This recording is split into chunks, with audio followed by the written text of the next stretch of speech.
future indefinite tense. I have discussed this tense in the previous class, as I will discuss the other classes of future indefinite, so I am starting from this topic. Future indefinite tense, দেখি কে বলতে পারে, একজন বলো তো, what is future indefinite tense? Nazifa বলবা? Sir বলবা। ভবিষ্যৎকালে হ্যাঁ, future indefinite tense হয়।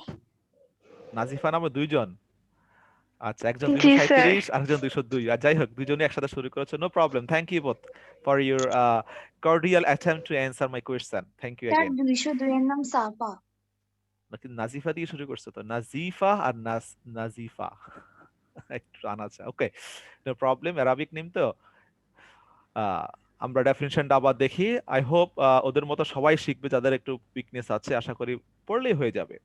ভবিষ্যৎকালে কোনো কাজ ঘটবে বা চলবে, মানে হবে, তুমি কাজটি করবে, এরকম বুঝালেই ফিউচার ইনডিফিনিট টেন্স হয়। ফিউচার ইনডিফিনিট টেন্স হবে। English definition: future indefinite tense is used when an action will be done or will happen in future. ভবিষ্যতে, যেটা আমরা এখন যেখানে আছি, we are in present tense, ঠিক আমাদের আগে হচ্ছে past আর আমাদের পরে হচ্ছে কি future. Past is past, future never comes, present always exist. আসলে প্রেজেন্ট হচ্ছে সব সময়, আমরা সবসময় প্রেজেন্টে থাকি। আমরা কি কখনো ফিউচারে ঢুকতে পারি? ফিউচারে কি ঢোকা যায় না? আসলে ফিউচার ইজ আনসার্টেইন। ফিউচারেই থাকে। যখন ফিউচারটা প্রেজেন্টে আসে, সেটা মানে আসে যখন, এটা প্রেজেন্ট হয়ে যায়। এজন্য বলা হয় past is past, future is uncertain, and are never comes, আমরা we always exist in present. আর প্রেজেন্টের আরেকটা অর্থ আছে, জানো কি সেটা? প্রেজেন্ট যে বর্তমান, এছাড়া প্রেজেন্টের আরেকটা অর্থ আছে, উপহার। আসলে আমাদের এই লাইফটা আমাদের জন্য স্রষ্টার পক্ষ থেকে একটা উপহার।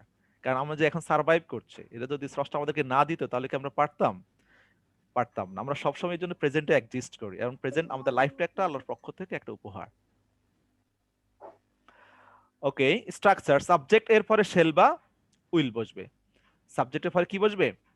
শেল বা উইল বসবে। এরপর মেইন ভার্ব, মানে বেস ভার্ব, যাকে মেইন ভার্ব, বেস ভার্ব, কোন গ্রামাটিরিয়ান ওকে ইনফিনিটিভ ভার্ব হিসেবে বলে থাকেন। তো আমরা মেইন ভার্ব বলবো, মূল ভার্ব বলবো, অর্থাৎ যে ভার্বের শেষে এস বা ইএস থাকবে না, আইএনজি থাকবে না, বা পাস্ট পার্টিসিপল ফর্ম হবে না, একদম বেস ভার্বটা।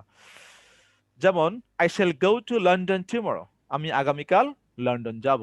যখন আগামীকালটা আসবে, সেটা প্রেজেন্ট হয়ে যাবে। এরপর I shall meet you in time, আমি তোমার সাথে সময় মতো সাক্ষাৎ করব। নোট: ফার্স্ট পার্সন এর সাথে শেল বসে, আর সেকেন্ড এন্ড থার্ড পার্সনের সাথে উইল বসে। তবে আধুনিক, আমি গত ক্লাসে বলেছি, আধুনিক গ্রামাটিরিয়ানরা সব জায়গায় উইল ব্যবহার করে থাকেন, বা সব জায়গায় এখন উইল ব্যবহার করার টেন্ডেন্সি দেখা যায়। সবাই এখন শেলটা খুব কম বলে, উইলটাই বেশি ব্যবহার করে। তবে তুমি যে শেল ব্যবহার করো, এই রুল ফলো করলে কিন্তু ভুল হবে না। ফার্স্ট পার্সনের সাথে শেল ব্যবহার করতে পারো, সেকেন্ড এন্ড থার্ড পার্সনের সাথে উইল ব্যবহার করতে পারো, or as you wish you can use will everywhere. Okay, আমরা বাংলা চেনার উপায়টা আমি দিয়েছিলাম। বাংলা ক্রিয়া শেষে বা, ব, বা, বে, ব, বেন, মানে বা, বে, ব, বেন থাকলে কোন টেন্স হবে? ফিউচার ইনডিফিনিট টেন্স হবে। অর্থাৎ তুমি সাবজেক্ট এর পরে শেল বা উইল বসাতে হবে, আর মেইন ভার্ব ব্যবহার করতে হবে। যেমন আমি ভাত খাবো, আই শেল ইট রাইস, এখানে উইল বললেও কিন্তু হবে। সে গল্পটি পড়বে, মানে বে, ব আছে, he will read the story. আমরা নিয়মগুলো শিখবো, উই উইল রাইট দ্য, নিয়মগুলো শিখবো না, লিখবো। We will write the rules. Rabi একটি ছবি আঁকবে, Rabi will draw a picture. Mary পুকুরে সাঁতার কাটবে, Mary Mary will will swim in swim the in the pond. Pond. হ্যাঁ, আমি বাড়ি যাব, আই শেল গো হোম। এখানে কিন্তু টু নাই, হোমের আগে টু বসে না, ডেসক্রিপটিভ ওয়ার্ড না থাকলে। আমরা তার সাথে দেখা করব, উই শ্যাল মিট হিম। আবার সাথে এখানে উইথ Meet বসে him. নাই। হ্যাঁ, মিট উইথ হয় না, মিট উইথ হলে অর্থটা অন্যরকম হয়ে যাবে, শুধু সাক্ষাৎ করার অর্থে মিট হবে। রবি একটি মোবাইল কিনবে, রবি উইল বাই এ মোবাইল। হ্যাঁ, এখানে প্রত্যেকটা সেন্টেন্সে সাবজেক্টের পরে শেল বা উইল বসেছে, আর ভার্বের কোন ফর্ম বসেছে? বেস ফর্ম, মূল ফর্মটা বসেছে। দেখো, কোনো ভার্বের শেষে কিন্তু এখানে এস বাই এস নেই, আইএনজি নেই, বা কিছুই নেই। তারা ক্রিকেট খেলবে, they will play cricket. Okay, now will read future continuous tense. ভবিষ্যৎকালে কোনো কাজ হতে বা চলতে থাকবে, মানে তুমি কোনো কাজ করতে থাকবা। যেমন আমি তোমাদেরকে বললাম যে আগামী নেক্সট ক্লাসে আমি তোমাদেরকে ভয়েস পড়াতে থাকবো, তাহলে আমি কোন টেন্স বলবো?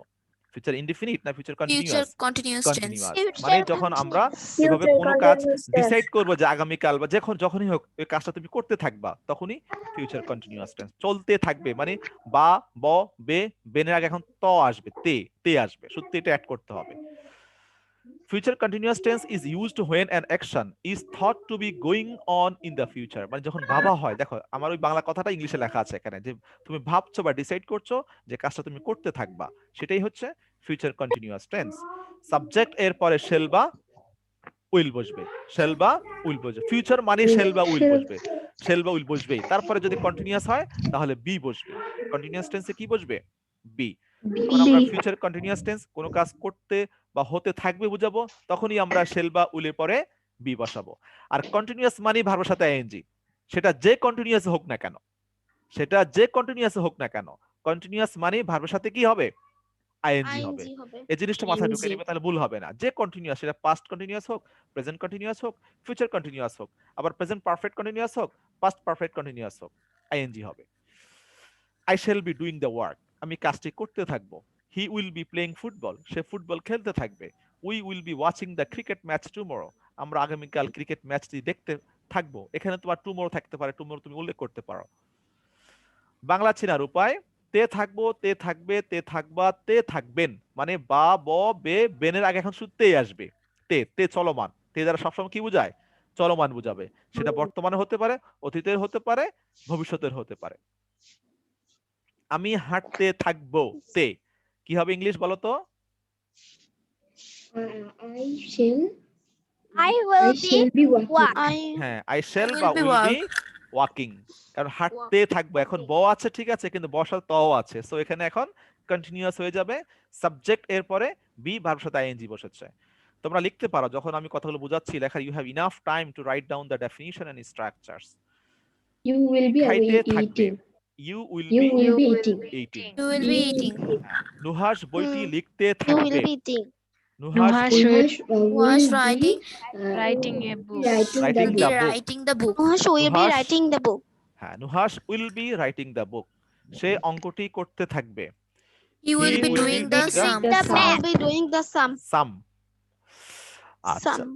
হ্যাঁ, এরপরে আসো। ম্যাথ তো সাবজেক্ট বোঝায় এখানে, ম্যাথমেটিক্স অঙ্ক মানে গণিত, গণিত বোঝায় আর কি।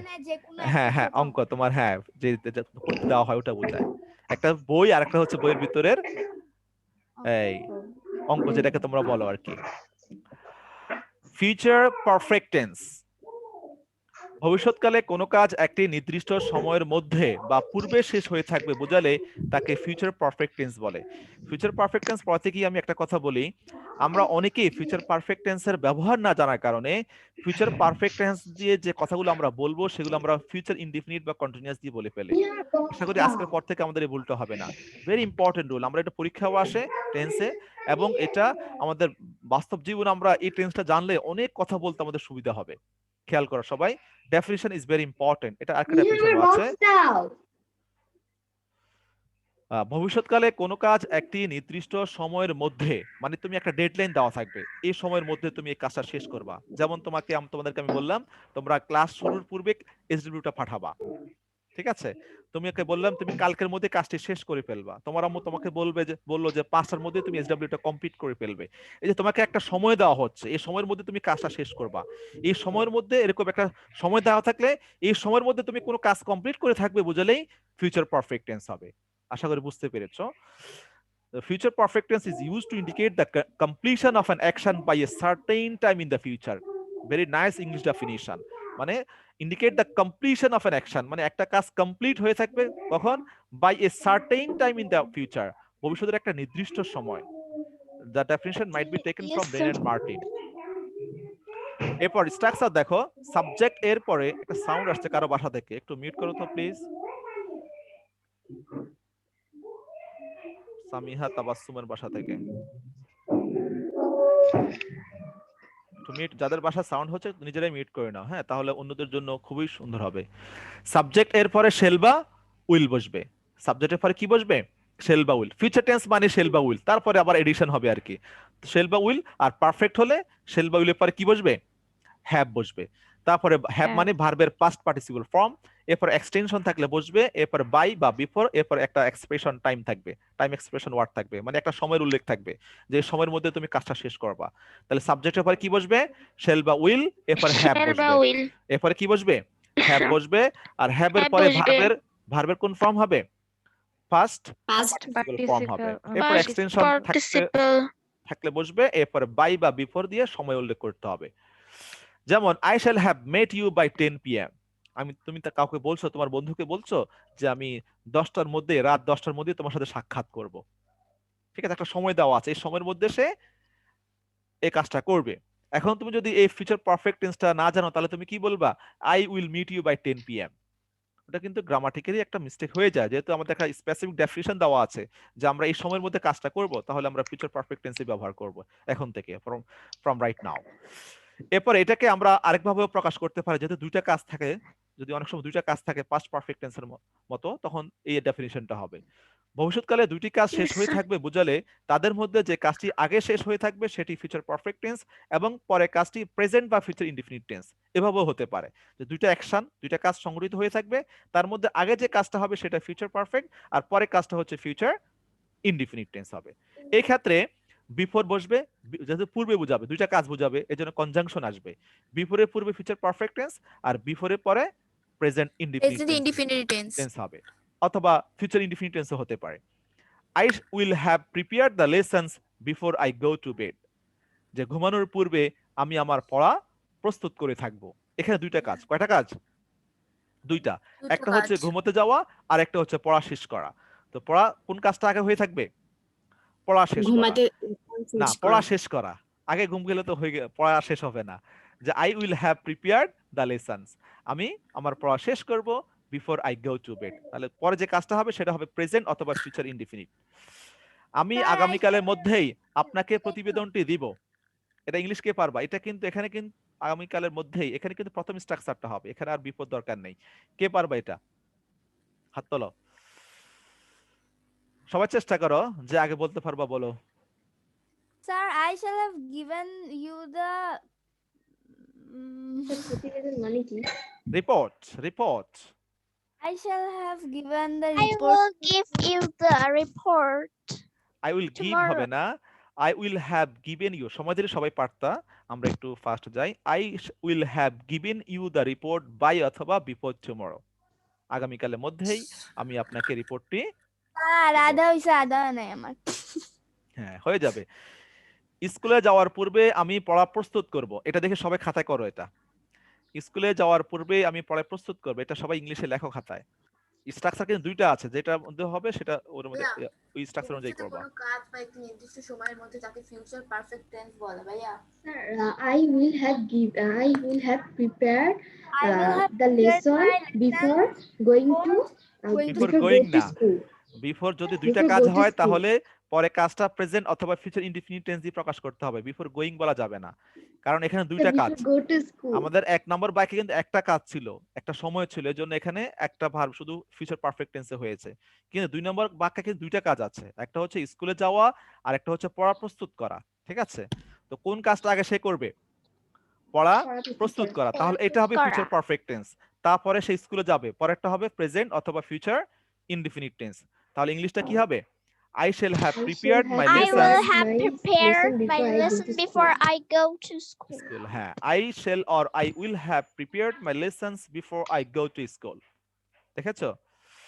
বাংলা চেনার উপায়, ক্রিয়া শেষে ইয়া থাকবে, ইয়া থাকবা, ইয়া থাকবেন বা ইয়া থাকবো ইত্যাদি থাকলে ফিউচার পারফেক্ট টেন্স হবে। আর সবচেয়ে বড় কথা হচ্ছে এই ডেফিনিশনটা মনে রাখবা, ভবিষ্যৎকালে কোনো কাজ একটি নির্দিষ্ট সময়ের মধ্যে বা পূর্বে শেষ হয়ে থাকবে বুঝালেই ফিউচার পারফেক্ট টেন্স হবে।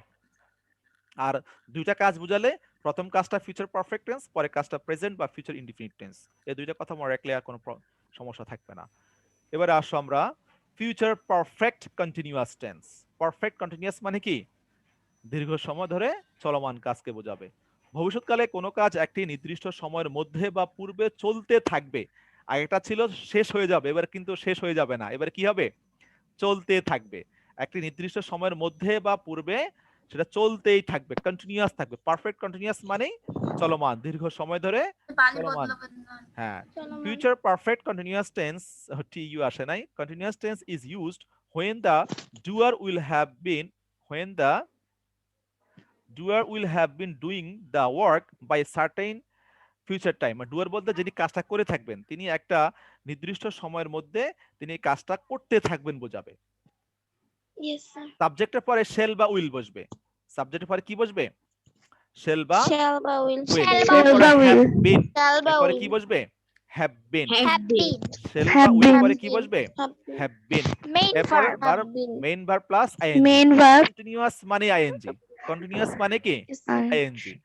ing. এক্সটেনশন থাকলে বসবে, এরপরে সিন্স বা ফর, কারণ যেহেতু এখানে সময়ের উল্লেখ থাকবে, সময়ের আগে সিন্স বা ফর বসবে, অথবা বাই বা বিফোর প্লাস টাইম, অথবা বাই বা বিফোর থাকতে পারে। I shall have been reading the book for 2 hours by evening। সন্ধ্যার মধ্যেই আমি গল্পটি বা বইটি 2 ঘন্টা ধরে পড়তে থাকবো। আমার কাজটি 2 ঘন্টা ধরে চলতে থাকবে। তাহলে এই কথাটা প্রকাশ করতে হলে আমাকে কোন টেন্সের সাহায্য নিতে হবে? ফিউচার পারফেক্ট কন্টিনিউয়াস টেন্সের সাহায্য নিতে হবে। সাবজেক্ট এর পরে শেল বা উইল হ্যাভ বিন, মেইন ভার্বের সাথে আইএনজি বসবে, আর সময় থাকলে সে সময়ের উল্লেখ করতে হবে।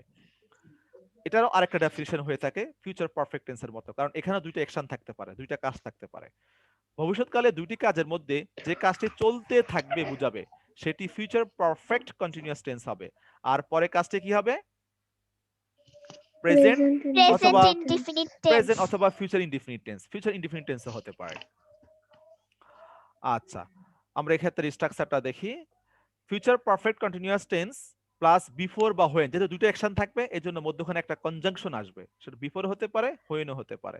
এরপরে প্রেজেন্ট ইনডিফিনিট অথবা ফিউচার ইনডিফিনিট টেন্স হয়, কিন্তু অনেক বেশিরভাগ ক্ষেত্রে প্রেজেন্ট ইনডিফিনিট টেন্সে ব্যবহার করা হয়ে থাকে। আচ্ছা, এরপরে এক্সাম্পল দেখো, I shall have been reading the rules for 1 hour. তার মানে কি, আমি যে নিয়মগুলো পড়বো সেই নিয়মগুলো কতক্ষণ ধরে পড়তে থাকবো? 1 ঘন্টা ধরে। এজন্যই 1 তোমাকে ঘন্টা। এখানে ফিউচার পারফেক্ট কন্টিনিউয়াস টেন্স ব্যবহার করতে হবে। I shall have been reading the rules for 1 hour before I go to school। স্কুলে যাওয়ার পূর্বে। কয়টা কাজ স্কুলে হয়ে যাওয়ার থাকবে? আগে। কয়টা কাজ হয়ে থাকবে? দুইটা। একটা হচ্ছে স্কুলে যাওয়া, আর একটা হচ্ছে নিয়মগুলো পড়া। তবে আমার আগে কোন কাজটা হবে? নিয়মগুলো পড়া। এজন্য এটা ফিউচার নিয়মগুলো পড়া। পারফেক্ট কন্টিনিউয়াস টেন্স হবে। Yes, sir. সন্ধ্যার পূর্বে আমি 2 ঘন্টা যাবত খেলতে থাকবো। I shall have been playing for 2 hours by অথবা before evening। এখানে কিন্তু একটা কাজ, এজন্য এখানে আর প্রেজেন্ট টেন্স পরে আসবে না। I shall have been playing for 2 hours by or before evening। সন্ধ্যার পূর্বে আমি 2 ঘন্টা যাবত খেলতে থাকবো। আর সিন্স বা পরে ব্যবহারটা বলা দরকার নেই, কারণ এটা প্রেজেন্ট পারফেক্ট কন্টিনিউয়াস টেন্স যখন পড়েছিলাম তখন সিন্স বা পরে ব্যবহারটা আমরা শিখেছিলাম। আরেকটা এক্সাম্পল দেখো এখানে, বাবা আসার পূর্বে আমি কাজটি করতে থাকবো। I will have been doing the work before father comes। এখানে দুইটা অ্যাকশন ছিল, একটা হচ্ছে আমার পড়তে থাকা, কাজটি করতে থাকা, আর একটা হচ্ছে বাবা আসা। একটা কোন বাবা কাজটা আগে হবে? আমি যে কাজটা করতে থাকি, আমার কাজটা আগে হবে। হ্যাঁ, আমার হ্যাঁ, কাজটা এজন্য এটা আগে ফিউচার পারফেক্ট কন্টিনিউয়াস করতে টেন্স হবে। থাকা। I will have been doing the work। আমি কাজটি করতে থাকবো। কে আসার পূর্বে? বিফোর ফাদার কামস, অথবা বিফোর ফাদার উইল কাম বললেও হবে, ফিউচার ইনডিফিনিট টেন্স বললেও হবে। Yes, sir. এ হচ্ছে আমাদের মোটামুটি ফিউচার টেন্স। এগুলো যেটা আমি আবার emphasizing you, please memorize the definition, memorize the structure along with their examples. Then all the grammatical items that you will be bound to read in this class 6, voice transformation, all the items will be much easier to you if these structures, these definitions and their characteristics are very clear to you all. So I would like to request you again to memorize the structures and definitions very well if you want to get good marks in the exam, and if you want to speak English as well. If you want to write English grammatically correct, you must have the sense of tense. The person, Yes, sir. there is a common word I would like to say, one who has no tense, he has no sense. If you don't have tense, you have no sense, because a person who does not have sense, he makes mistake. So if you don't have tense, you will not have sense and you will make grammatically mistakes. So if you want to have your sense in grammar, you will must have the knowledge of tense. I hope you will memorize them very well. Since we have time, still we have 10 minutes we can start our next topic, right? Yes, sir. Okay. Sir, you can. Sir future continuous আর future perfect continuous তো বাংলা চেনার উপায় তো একই, সেটা আমরা হ্যাঁ, কিভাবে বুঝবো? সেটা বুঝবা যদি সময়ের উল্লেখ থাকে, সেটা কনটেক্সট দ্বারাও বুঝতে পারো, অথবা সেটা সময়ের উল্লেখ থাকবে সেটা বুঝতে পারো। তো বেশিরভাগ সময় সময়ের উল্লেখ থাকবে, যে তুমি 10 ঘন্টা, 5 ঘন্টা, 5 দিন, 10 দিন, 5 মাস, এভাবে কাজটা চলমান থাকবে। যেমন এই প্রজেক্টের কাজটি 1 বছর ধরে চলতে থাকবে, যেখানে সময়ের উল্লেখ আছে, তাহলে এখানে কোন টেন্সই প্রকাশ করতে হবে? Future perfect Future continuous tense. Tense. এক কথা মনে রাখবা, যে কোনো কাজ দীর্ঘ সময় ধরে চলমান থাকলে সেটা বর্তমানে হতে পারে, অতীতে হতে পারে, ভবিষ্যতে হতে পারে। যখন বর্তমানে হবে তখন প্রেজেন্ট পারফেক্ট কন্টিনিউয়াস টেন্স, যখন অতীতে হবে তখন পাস্ট পারফেক্ট কন্টিনিউয়াস টেন্স, যখন ভবিষ্যতে হবে তখন ফিউচার পারফেক্ট কন্টিনিউয়াস টেন্স। এই তিনটা টেন্সের সবসময় কি থাকে?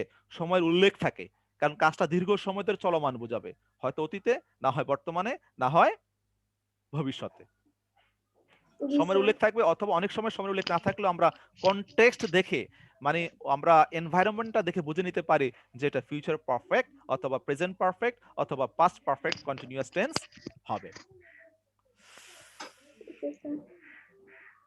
The same class, no problem. Actually, voice is deeply connected with tense. Again, welcome in the middle of the class. Okay. Voice, আমরা একটা প্রাইমারি আইডিয়াটা নিই। ভয়েসের ডেফিনিশন শেখাটা খুবই গুরুত্বপূর্ণ। ভয়েসের ডেফিনিশন এবং তার প্রকারভেদ কাকে কি বলে এটা ভালো করে বুঝলেই তোমাদের জন্য এই যে রাইট ফর্ম অফ ভার্ব শেখার আগে অবশ্যই তোমার ভয়েস সম্পর্কে তোমার সাউন্ড নলেজ থাকতে হবে। রাইট ফর্ম অফ ভার্বটা তোমাদের 5 মার্কের পরীক্ষা আছে এবং it's deeply related with voice. Okay, what is voice? Both English and Bengali definition is given here. I hope you'll memorize them. Please write down in your CW copy. Voice is a form of the verb which indicates whether the subject does the work or something has been done to it. With মানে subject, বাক্যে subject কাজ করে বা subject সম্পর্কে কোন কিছু বলা হয় তাকে ভয়েস বলে। মানে সবসময় সাবজেক্ট কাজ করবে না, হয়তো সাবজেক্ট কাজ করবে, নতুবা সাবজেক্ট সম্পর্কে কিছু একটা বলা হবে, সেটাই হচ্ছে voice. Okay, let us see the classification of voice. Voice is divided into 2 classes, active voice and passive voice. Active voice and passive voice. The definition is hidden in the meaning. Active মানে কি? Active মানে কি? কর্মঠ না, যে সক্রিয় থাকে। Yes, sir. Passive, আর passive মানে কি? ইনঅ্যাক্টিভ। হ্যাঁ, ইনঅ্যাক্টিভ, উইক, নিষ্ক্রিয়, যাকে এক জায়গায় চুপচাপ করে তুমি কাজটা করছো কিন্তু তোমাকে হাইলাইট করা হবে না, তোমাকে চুপচাপ করে এক জায়গায় বসায় রাখা হবে, তোমার কাজটাকে হাইলাইট করা হবে, এটাই হচ্ছে প্যাসিভ। আর অ্যাক্টিভ মানে তুমি কাজটা করছো, তোমাকেই হাইলাইট করা হচ্ছে। আমার মনে হয় এই কথাটাই অ্যাক্টিভ আর প্যাসিভ বোঝার জন্য বেস্ট এক্সাম্পল। এবার আসো অ্যাক্টিভের ডেফিনিশনটা আমরা দেখি। When subject of a sentence does the work or is the doer of the action, it is called active voice. Please write down the definition. যখন একটি বাক্যে সাবজেক্ট কাজ করে তখন তাকে অ্যাক্টিভ ভয়েস বলে, এটা মাথায় রাখতে হবে। অনেকে 8-9 পরে দেখা যাচ্ছে ভয়েস পারে, but because of not knowing this definition they can't use them practically. পরীক্ষা পারা আর বাস্তবে ব্যবহার করা পার্থক্য আছে, ঠিক আছে? বা অনেক সময় ভুলও হয়ে যায়, কিন্তু বিশেষ করে রাইট ফর্ম ভার্বের ক্ষেত্রে এই জিনিসটা না বুঝলে ভুল হয়ে যায়। তাহলে যখন একটি বাক্যে সাবজেক্ট কাজ করে তখন তাকে কি বলা হয়? অ্যাক্টিভ ভয়েস বলে। এবার আমাকে এই প্রশ্নগুলো উত্তর দাও। The boys are playing cricket, এখানে সাবজেক্ট কে? The boys. The boys. The boys. কাজটা কে করছে? ভয়েস তো আমাদের অর্ধবার্ষিকে নেই। নো প্রবলেম, আমাদের যে রাইট ফর্ম ভার্ব লাগবে। আমি প্রথম বার্ষিকে বলেছিলাম, আছে। হ্যাঁ, আমরা ভয়েস খুব বেশি পড়বো না, প্রাইমারি এডিটর লাগবে। কিসের জন্য লাগবে?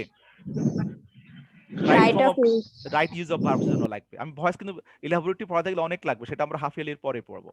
আমরা we must read this for our right form of verbs. Okay, the boys are playing cricket, এখানে কাজটা কে করছে? The boys. The boys. Subject কে এখানে? The boys. The boys. কাজটা কে করছে? The boys. Subject. সাবজেক্ট কাজটা করছে, মানে এখানে the boys are playing cricket, এই সেন্টেন্স সাবজেক্ট দ্য বয়েজ আর কাজটাও কে করছে? দ্য বয়েজ করছে, তার মানে এটা অ্যাক্টিভ ভয়েস। The boys. এবারে আসো, when the subject of a sentence does not do the work or is not the doer of the action, it is called passive voice. যখন একটি বাক্যে সাবজেক্ট কাজ করে না তখন তাকে প্যাসিভ ভয়েস বলে। কিভাবে দেখো, cricket is being played by the boys, বালকদের দ্বারা ক্রিকেট খেলা হচ্ছে। এই সেন্টেন্সের সাবজেক্ট কে? Cricket. ক্রিকেট, কিন্তু কাজটা কে করছে? কাজটা কে করছে? Boys. বয়েজ। The দেখছো? boys. হ্যাঁ, যখন সাবজেক্ট কাজটা করবে না, এখানে ক্রিকেট সাবজেক্ট, কিন্তু ক্রিকেট তো নিজে নিজে খেলতে পারে না, ক্রিকেট কিন্তু কাজটা করছে না। সো এটা কোন ভয়েসে আছে? প্যাসিভে The আছে। passive voice. voice. এখন আমার voice. এখন সামারিটা শুনো, যখনই এরকম কোনো বাক্যে দেখবা সাবজেক্ট দিকে তাকাবা, সাবজেক্ট যদি কাজটা করে থাকে তার মানে হচ্ছে এটা অ্যাক্টিভ, আর যদি সাবজেক্ট কাজ না করে তাহলে সেটা কি হবে? Passive. Passive. ভয়েস হবে। আর Passive আমরা voice. আচ্ছা, এবার আমার নেক্সট কোশ্চেন, আমরা প্যাসিভ কেন শিখবো? প্যাসিভ কেন ব্যবহার করা হয়? Can anybody tell me? Already কিন্তু আমি একবার বলেছিলাম প্যাসিভ ভয়েস কেন আমরা শিখবো বা প্যাসিভ কেন আমরা ব্যবহার করব। ওকে, আই এম টেলিং, প্যাসিভটা মূলত ব্যবহার করা হয় যখন যে কাজটা করেছে তার চেয়ে তার কর্মটা বেশি গুরুত্বপূর্ণ হয়। কে কাজ করেছে, কে ক্রিকেট খেলছে, দ্যাট ডাজন্ট ম্যাটার, বাট কোন খেলাটা হচ্ছে? ক্রিকেট খেলাটা হচ্ছে। এখানে হয়তো যিনি প্রশ্নকারী তিনি জানতে চাচ্ছেন যে কি খেলা হচ্ছে? ক্রিকেট খেলা হচ্ছে। যখন যে কোনো সময় যখন দেখা যায় যে কাজটা করছে তার চেয়ে তার কর্মটা বেশি গুরুত্বপূর্ণ, তার অবজেক্টটা বেশি গুরুত্বপূর্ণ, তখনই প্যাসিভ ভয়েস ব্যবহার করা হয়। ঠিক আছে, এই জিনিসটা মাথায় রাখবা। এবার আসো spot test. He lost the pen yesterday, the pen yesterday এখানে দেওয়া হবে না। he lost the pen yesterday, the pen was lost yesterday by him। এখানে কোনটা অ্যাক্টিভ কোনটা প্যাসিভ বলো তো? Sir, he lost the pen. yesterday. He lost the pen. Yesterday by him, was এটা passive. lost. Yesterday by him. he lost the pen yesterday, এটা হচ্ছে active, কারণ এখানে কে কলমটা হারিয়েছিল? আর হি নিজে এখানে সাবজেক্ট, হি নিজে এখানে কি সাবজেক্ট, মানে এখানে সে কর্ম সম্পাদনকারী, সে নিজে, তার মানে অ্যাক্টিভে আছে। আর the pen was lost yesterday by him, এখানে সাবজেক্ট কে? The pen. পেন তার নিজে নিজে হারিয়ে যেতে পারে না, তার হাত পা নাই, তাই না? তাহলে এখানে পেন কাজটা করছে না, তাহলে এখানে the pen was lost yesterday by him, এটা হচ্ছে প্যাসিভ। এখন ভয়েস, ওইটা কি জন্য পড়লো স্যার? আমাদের ভয়েস এই টার্মই নেই, কিন্তু তুমি যখন রাইট ফর্ম অফ ভার্ব শিখতে যাবা তখন তোমার এগুলো অবশ্যই লাগবে। আচ্ছা, আমরা প্রাইমারি গুলো শিখবো। General rules from active to passive, এটা আমরা আজকে শিখে নিই। যে আমরা যখন অ্যাক্টিভ থেকে প্যাসিভ করব তখন আমাদের কিছু ফান্ডামেন্টাল বেসিক রুল আছে যেটা আমাদেরকে মুখস্থ করতে হবে। এগুলো মুখস্থ করলেই ভয়েস আমাদের জন্য একদম সহজ হয়ে যাবে। সেগুলো কি? যখন আমরা অ্যাক্টিভ থেকে প্যাসিভ করব তখন অ্যাক্টিভের অবজেক্ট প্যাসিভের কি হয়ে যাবে? সাবজেক্ট হয়ে যাবে। সাবজেক্ট এন্ড টেন্স অনুসারে অক্সিলারি ভার্ব বসবে। প্যাসিভ মানে অক্সিলারি ভার্ব লাগবে। তখন যখন আমরা প্যাসিভ করব তখন অ্যাক্টিভের অবজেক্টকে সাবজেক্ট বানাবো, আর সেই সাবজেক্টের পরেই টেন্স অনুযায়ী আমাদেরকে টু বি ভার্ব বসাতে হবে। এরপর প্যাসিভ মানে ভার্বের সবসময় পাস্ট পার্টিসিপল ফর্ম। অ্যাক্টিভে সেই ভার্বটা যেই ফর্মে থাকুক না কেন, প্যাসিভে তোমাকে কি করতে হবে? ফার্স্ট পার্টিসিপল করতে হবে। এরপরে অবজেক্টের আগে প্রিপজিশন বসবে, তবে বেশিরভাগ সময়ই বাই বসে, একদম 99% ক্ষেত্রেই বাই বসে। তবে কিছু কিছু ভার্ব বাইকে এগ্রি করে না, সেই ক্ষেত্রে অ্যাট, উইথ, টু, ইন এগুলো ভার্বের উপর ডিপেন্ড করে হয়। সেই ভার্বগুলো তোমাদেরকে মুখস্থ করতে হবে, যেমন known to, annoyed at, annoyed with, contain at, contain in, surprised at, contented with, এরকম কিছু ভার্ব আছে যে ভার্বগুলোর সাথে বাই বসে না। এরপরে অ্যাক্টিভের সাবজেক্ট সর্বশেষে কি হবে? অ্যাক্টিভের সাবজেক্ট প্যাসিভের অবজেক্ট হয়। এই পাঁচটা রুল নেক্সট ক্লাসে যখন নেক্সট ক্লাস আমরা করব আমাকে একজন একজন করে সবাই বলবা, কারণ এই পাঁচটা রুলস তুমি যদি মুখস্থ না করো তাহলে তুমি করতেই পারবা না। এরপর আর কিছু পরিবর্তন আছে সাবজেক্টের ক্ষেত্রে। যদি প্রনাউন আসে, যেমন অ্যাক্টিভের সাবজেক্ট যদি আই হয়, প্যাসিভের অবজেক্ট কি হয়ে যাবে? মি হয়ে যাবে, অবজেক্টটা মি। আবার মি যখন থাকবে মিটা আই হয়ে যাবে। উই থাকলে আস থাকলে কি হবে? উই হবে। ইউ থাকলে ইউর অবজেক্ট এবং সাবজেক্ট ফর্ম দুইটাই একই রকম। হি থাকলে হিম থাকলে হি। এরপরে শি থাকলে হার থাকলে শি। দে থাকলে দেম থাকলে দে। এরপর ইটের সাবজেক্ট অবজেক্ট দুটো ফর্ম একই, ইটি হবে। এরপর নাউন যেমন যদি নাহিয়ান বলি, নাহিয়ানের সাবজেক্ট নাহিয়ান হবে, অবজেক্ট নাহিয়ান হবে। একটা এক্সাম্পল। নাউনের কোনো পরিবর্তন হয় না। আমরা আজকে এই পর্যন্তই। শিখবো আর প্রসিড করবো না। বেসিক কিছু রুলস আছে, আমরা এগুলো নেক্সট ক্লাসে শিখবো। তো সবাইকে ধন্যবাদ to attend the class so attentively. Rules গুলো মুখস্থ করতে হবে, আমরা শুধু এখানে পড়লাম শুনলাম no, you'll have to read at home. ঠিক আছে, বাসা করতে হবে। কারণ অনেকে আমি দেখতে পাচ্ছি ক্লাস, অনেকে আমরা দেখি ক্লাস করে ঠিক, বাট পড়া শিখে না। আমরা এটা করবো না, পড়াগুলো আমাদেরকে শিখতে হবে। আর 6টা হচ্ছে বেসিক স্ট্রং করার সবচেয়ে ভালো একটা সময়, 6 এবং 7। এই সময় যত ভালো করে পড়বে ইংলিশটা তত ভালো, তাড়াতাড়ি তুমি you will improve and your basic will develop and you will be expert in English speaking.